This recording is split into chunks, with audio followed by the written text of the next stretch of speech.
Hello, আসসালামু আলাইকুম everyone. Welcome to Nabila's world. তো আজকে আপনাদের আমি একটা ডিফারেন্ট জিনিস দেখাবো। আমাদের মাঠে ছোট্ট একটা জমি আছে। সেই জমিতে আমার আব্বু শখ করে বাগান করেছে, সেটাই আজকে আপনাদেরকে দেখাবো।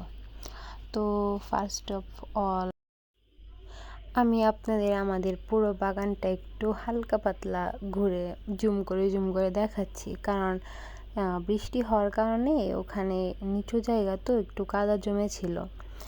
তারপর আমরা আমাদের লেবু গাছে দেখলাম যে লেবু ধরেছে, 3টা লেবু ধরেছে।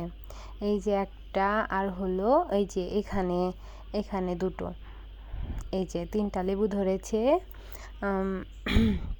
তো আপনাদেরও একটু লেবুটা দেখিয়ে দিচ্ছি।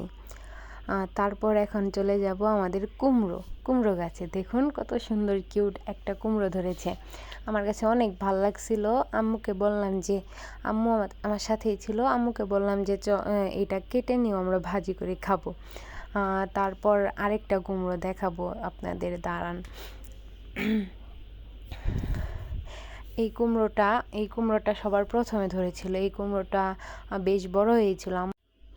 তো আজকের জন্য এতটুকুই। এখন আমরা বাড়ি চলে যাব। ব্লগটা ভালো লাগলে আপনারা লাইক কমেন্ট করে দিবেন। আল্লাহ হাফেজ।